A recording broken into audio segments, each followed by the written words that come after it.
शीतला माता की पूजन का विधान है, उस विधान में कोई गर्म चीज की महत्वता नहीं है क्या? कोई गर्म चीज की महत्वता? फिर भी दुनिया के लोग अपनी बुद्धि लगाकर माता की जब पूजन करने जाते हैं तो वहां अगरबत्ती भी जलाते हैं और दिया भी जलाते हैं।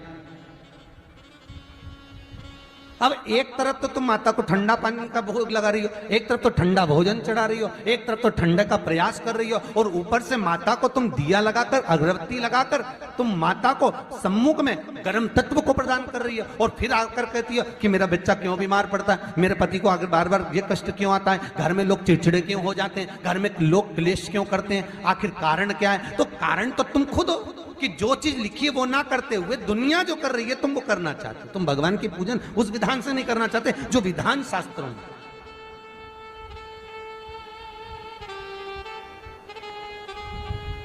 जो शास्त्रार्थ विधान कहता है। महाराज, शीतला माता की पूजन में कहीं ऐसा लिखा है कि तुम दिया लगाना, अगरबत्ती लगाना? शीतला माता की पूजन में लिखा है 1 लोटा पानी लेना, उस जल में पुष्प आदि लेकर माता को ठंडा भोजन का सुंदर भाव से माता का स्नान कराकर पूजन करना, अर्चना करना, कुंकू चावल रोली मोली जो चढ़ा सकते हो, चुनड़ी वस्त्र आदि जो चढ़ाना हो चढ़ाओ, पर यह नहीं लिखा कि तुम दिया भी लगाना कि अगरबत्ती भी लगाना, क्योंकि गर्म तत्व वहां चाहिए। माता वो शीतल है, शीतला। और अगर तुम दिया लगा भी रहे हो, मान लो दिया अगर तुम लगा भी रहे हो तो उसके सम्मुख ना लगे, उससे दूर, बहुत दूर। शीतला माता की पूजन होती है ठंडे समय में, शीतल समय में। शीतला माता ने यह नहीं किया कि रोटी बना के उठो और थाली लेके लाइन में लग जाओ। तुम देखना, शीतला माता की पूजन करने लोग जाते ना शीतला सप्तमी, शीतला अष्टमी पे, बस 11 बजे तक तो रोटी बनाती रहेगी, सामान बनाती रहेगी, 1-1.5 घंटा में ठंडा हुआ, 12:30 बजे उठ के सीधे लाइन में लग जाएगी, जल्दी से पूजन करके सो जाऊंगी, काम खत्म। शीतला माता ने भी सोच लिया, बस तूने मुझे बेवकूफ बनाया, अब रुक जा तू। 11 बजे तक भोजन बनाया, 10 बजे तक भोजन बनाया, 1 बजे रात को लाइन में लग गई पूजन करने के लिए। 1 बजे रात को न जाने किसने पहला दी कि 1 बजे रात को लग जाओ लाइन में, सुबह तक पूजन करके अपने घर आ जाओ, फिर आराम से आके सो जाओ। अब इतनी जल्दी क्या है भगवान के पूजन की? माँ की पूजन करने जा रहे हो, माता से लाड़ लड़ाने जा रहे हो, अपनी माता से अपने दिल की बात कहने के लिए जा रहे हो, अपने स्नेह की बात कहने के लिए जा रहे हो, तो धीरे धीरे प्रेमवश आनंद से माता की आराधना शीतल समय में, ठंडे समय में। ठंडे समय का मतलब है भीतर से ठंडे होकर, अपने भीतर से ठंडे होकर। अब अपने भीतर तो ठंडा ही है ही नहीं ना, जल्दी जल्दी चलो, और आधी बहुत पतली खुशी है, और और ये कितना बड़ा कपड़ा थाली पे ढाक ढुका के लाइन में खड़ी है शीतला माता। शीतला माता, या हाथ में लोटा या हाथ में थाली, और इतनी देर में पड़ोसन निकल के बाजू में से जा रही थी और लोटा थोड़ा सा ढुल गया। अब यहाँ शीतला माता की पूजन करनी आई और ये हो गई चंद्र घंटा, लोटा जरा सा ही पानी का झलका, देख के नहीं चल सकती। ठंडा भोजन हाथ में, लोटा ठंडा पानी का, और अंदर अग्नि। शीतला माता भी कह रही इसको अजान दो पहले, इसको। क्या मतलब? भीतर से शीतल हुई, भीतर से ठंडे हुई। चित्त वृत्ति मन जब भीतर से शीतल होगा, ठंडा होगा, तो मेरी शीतला माता, तुमने पूजन करा ना करा, मेरी शीतला माता प्रसन्न हो जाएगी। बस भीतर से शीतल होगी, ठंडे होगी भीतर से। एक शीतल आरती होती है,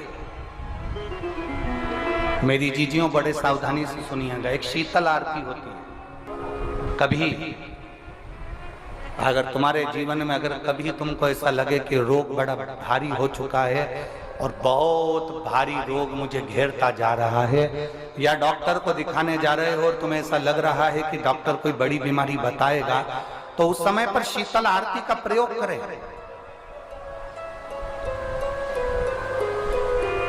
एक पुष्प हाथ की हथेली में रख लीजिए, एक पुष्प हाथ की हथेली में रख लीजिए। और यहां तक शास्त्र कहता है अगर हो सके तो आंकड़े का अगर पुष्प मिल जाए, तुम्हारे यहाँ क्या बोलते हैं उसको, मंदार का फूल, आंकड़े का फूल, अकौए का फूल, जो शंकर भगवान पे चढ़ता है, छोटा सा होता है, घुंघरू जैसा होता है वो, उसको तुम्हारे यहाँ क्या बोलते हैं हरियाणा में? आंख का ही पुष्प बोलते हैं। आंख का पुष्प मिल जाए तो ज्यादा अच्छा है। अब उसमें चाहे सफेद हो, चाहे नीला हो, चाहे गुलाबी हो, जैसा भी हो, हाथ में रखने के बाद हाथ में एक लोटा जल, भगवान शंकर के शिवालय में जब आप प्रवेश करें और प्रवेश करते समय भगवान के सम्मुख में जब भगवान शंकर के साक्षी में जब पहुंचे, आपके सामने पूजन में कोई भी सामग्री नहीं है, आपके पास में न दिया है, न बाती है, न गर्भवती है, न चंदन है, न कपूर है, न कोई सामग्री है, केवल एक आंख का पुष्प और एक लोटा जल आपके पास में है। शिवालय में पहुंचकर शीतल आरती का प्रयोग करो। 11 बार भगवान शंकर के 11 रुद्रों का स्मरण कर कर जब 11 बार शंकर के शिवलिंग के ऊपर से नीचे तक वो कलश को जब घुमाया जाता है और घुमाने के बाद वो आग का जो पुष्प है वो अशोक सुंदरी वाली जगह पर समर्पित कर कर भगवान शंकर को जो जल चढ़ाया जाता है, जो जल समर्पित किया जाता है, डॉक्टर भले तुमसे कह रहा हो कि तुम्हें बड़ी बीमारी के चांस हैं, आप जाकर एक बार चेक कराना, तुम्हें वो बड़ी बीमारी निकलेगी ही नहीं, उस रोग से तुम मुक्त हो। इसको शीतल आरती का प्रयोग किया गया। ये शीतल आरती, इसको शीतल आरती कहा। शिव की प्राप्ति का, एक रोग से मुक्त होने का। अब आपसे कोई कहे कि ये शीतल आरती का प्रयोग सबसे पहले किसने करा, तो आपको ध्यान लगाना है इस प्रयोग को। सोमनाथ जी की कथा का स्मरण करिएगा, सोमेश्वर की कथा का स्मरण करिएगा। नीम के वृक्ष को स्वयं देवी का प्रतिबिंब माना जाता है। नीम के वृक्ष को स्वयं माता का प्रागट्य उत्सव माना जाता है। नीम के वृक्ष को स्वयं देवी का भाव वर्णित किया जाता है। और बहुत सुंदर बात है महाराज जी, जिसके शरीर में माता निकल गई हो, दाने दाने पड़ गए हो पूरे शरीर में, बुखार भी बहुत तेज आ रहा हो और पूरे शरीर में माता जी निकल गई हो, एक लोटा पानी जिसके शरीर में माता जी निकली है उसके पास में रख दो और वो पानी उठाकर नीम के पेड़ में उस व्यक्ति के ऊपर से 7 बार उतार के नीम के पेड़ में डाल दो। 3 दिन के अंदर उसकी माता जो शरीर में निकली हुई है, दाने दाने पड़े हुए हैं, जो बुखार बहुत तेज आ रहा है, उसमें धीरे धीरे आराम मिलना प्रारंभ हो जाता है। यहां तक शास्त्र कहता है कि किसी व्यक्ति को अचानक बहुत तेज बीमार आ गया, बहुत तेज बुखार आ गया, या एकदम, हम तो यहां तक कहेंगे कि ये वायरस चल रहा है, महामारी चल रही है और कंठ में भी आपको अगर जलन पड़ रही है, कंठ रुक रहा है, बुखार बहुत तेज आ रहा है, शरीर में ताप है, डॉक्टर को दिखाओ मना नहीं है, सब कुछ करो मना नहीं है, पर एक लोटा पानी अपने ऊपर से उतार कर 21 बार नीम के पेड़ में ले जाकर नाम गोत्र बोलकर डाल दीजिए और नीम के पेड़ के नीचे की मिट्टी को अपने कंठ पर लगा लीजिए। 20 से 25 मिनट बाद आपको आराम लगना प्रारंभ हो जाएगा। ये उमा देवी है। जगह की मिट्टी काया के रोग को ठीक कर देती है महाराज। अगर किसी व्यक्ति को चर्म रोग हो गया, कुष्ठ रोग हो गया, चमड़ी सफेद पड़ गई, रोग समाप्त नहीं हो रहा, बढ़ते जा रहा है, औषधियां आपने बहुत कर ली, तो 3 जगह की मिट्टी आपको फल प्रदान करेगी। पहला, सूर्य कुंड की मिट्टी। स्कंद पुराण सूर्य कुंड कहां पर है, तो कहा दतिया और झांसी के बीच में सूर्य कुंड निवास करता है। उस सूर्य कुंड की मिट्टी को लाकर जिस व्यक्ति को कुष्ठ रोग हो गया हो, शरीर की चमड़ी सफेद पड़ गई हो, स्कंद पुराण कहती है सूर्य कुंड की मृदा लगा लेने से 5 से 7 दिन में रोग समाप्त होने लगता है महाराज। पर सूर्य को सर्वाधिक प्रियता क्या?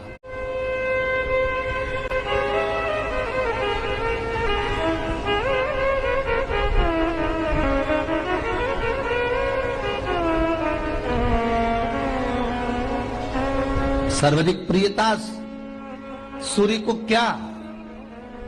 क्योंकि सूर्य तपता है, तो उस तपन को मिटाने के लिए सूर्य देवता के शरीर पर गाय का घृत मला जाता। जैसे शनि को तेल लगाया जाता है, सूर्य को घृत मला जाता। इसलिए सूर्य कुंड का एक नियम है कि सूर्य कुंड पर से अगर हम मिट्टी लेकर आते हैं, शरीर पर लगाने के बाद जब शरीर का चर्म रोग समाप्त हो जाए, सफेद चमड़ी अपने वापिस रंग में आ जाए, तब आप जितनी कामना कर आते हैं उतना घी उस सूर्य कुंड के पास में डालना पड़ता है। 1 किलो, 2 किलो, आधा किलो, 250 ग्राम, 25 ग्राम, 50 ग्राम, जो आपने कामना करी है उतना चढ़ाना पड़ता। पर वो घी गाय का होना चाहिए, और उस घी का प्रयोग कोई नहीं कर सकता, इसलिए गाय का होना चाहिए। और उस घी का प्रयोग कोई नहीं कर सकता, इसलिए आज भी स्कंद पुराण में तो केवल सूर्य कुंड का वर्णन है, घृत का वर्णन है, पर स्थान आज भी झांसी और दतिया के बीच में जो सूर्य कुंड विराजमान है, आज भी वहां पर कुंड के पास में एक घी का कुआं है जिसमें घी डाला जाता है, पर उस घी का प्रयोग कोई दुनिया का व्यक्ति नहीं कर सकता। जो करता है वो शरीर में फपोले पड़ जाते हैं और बाद में सड़कर मर जाता है।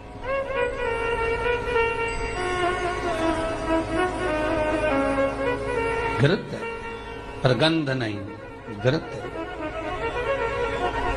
3 जगह की मृदा जीव को सुख का अनुभव कराती है। पहला सूर्य कुंड महाराज, दूसरा वर्णन करा है जिस स्थान पर गौ माता को बांधा गया हो और गाय अपने बछड़े को, बछिया को जन्म देती हो, उस स्थान पर उसकी मिट्टी, उसकी मृदा, उस जगह की रज, जब मकान का मुहूर्त होता है, दुकान खोली जाती है, दुकान बनाई जाती है, दुकान में कोई अग्नि का प्रवेश हो, उससे पहले जहां पर गाय ने अपने बछड़े को जन्म दिया हो, बच्चे को जन्म दिया हो, उस स्थान की मिट्टी उस भूमि पर लेपन कर दी जाए तो जिंदगी में कभी संपदा की कमी नहीं हो सकती महाराज। ये दूसरी मृदा।